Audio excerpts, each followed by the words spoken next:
more like a pilot for a TV series rather than a film in its own right. A bit hokey, a bit cheesy, and Kirsten Dunst's Mary Jane is insufferable, but overall a really fun film. Willem Dafoe is a delight. Not great, but I kind of still enjoy watching it, and I've heard the director's cut is a much better improvement, but I've never seen it. Awesome, atmospheric, tense, probably one of the best films in the X-Men series, and well worth a watch. I appreciate what Ang Lee is trying to do in trying to make the film a character study of the Hulk, but really he sort of fails in that aspect. Best Spider-Man film to date with a great villain and a great plot, however Kirsten Dunst is still insufferable. This might be the worst film I've ever seen in my life. I'd like to tell you what I thought of Elektra, but I fell asleep during it, so I can't. The best way to tell a superhero origin story. The worst way to tell a superhero origin story. Can you really call V a superhero? I suppose if you can, then it's a pretty good film. Huge disappointment and James Marsden is shafted. Huge disappointment and James Marsden is shafted. I've never seen Ghost Rider, and I don't intend to.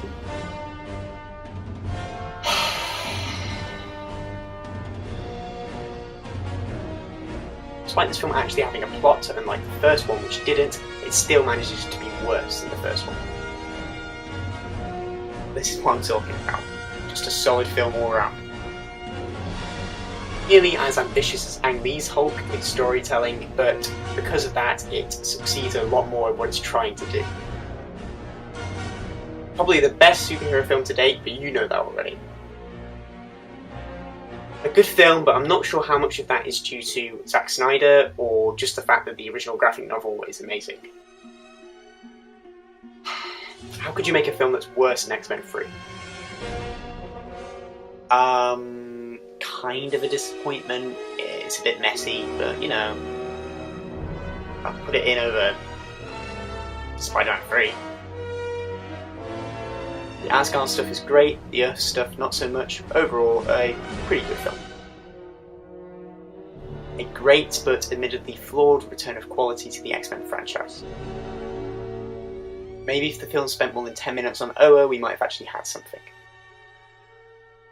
Really great period film which harkens back to such adventure films like Star Wars and Raiders of the Lost Ark.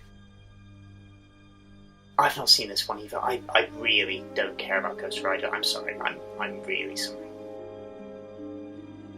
What could have been a complete mess turns out to be a great film with a great cast and so many fan-pleasing moments.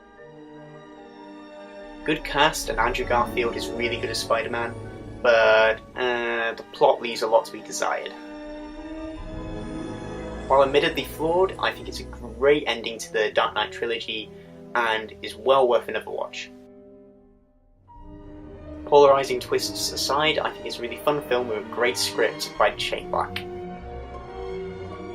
The first two acts show promise and the film has a great cast, but the third act sadly throws it all away for ongoing, non-stop, ear-banging action. Much better than X-Men Origins Wolverine, however the ending kind of ruins the sort of more realistic credibility that the film is going for. Despite having a lackluster villain and a nearly incomprehensible plot, there's a lot to like about For the Dark World. An awesome political thriller with a great villain and a great story about Captain America's morality. Whilst again the cast is good, the story is just a complete mess. Hire new writers. Best film in the X-Men franchise to date, great acting, emotion, action, and an amazing ending. If you haven't seen it yet, go see it.